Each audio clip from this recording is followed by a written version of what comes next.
Welcome to Module 4, Internal Operations.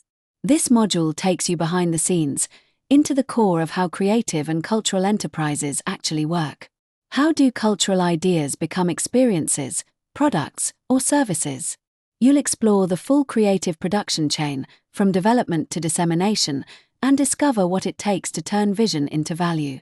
At the heart of innovation are creative hubs, spaces where artists, designers, managers, and makers come together to collaborate, share resources, and learn from one another.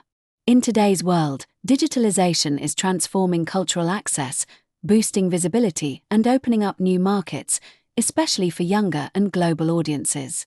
At the same time, the pressure is on for sustainability, social, environmental, and economic.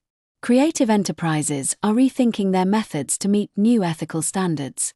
You'll also explore how legal frameworks, like the new EU Copyright Directive, help creators better control and monetize their work in the digital age.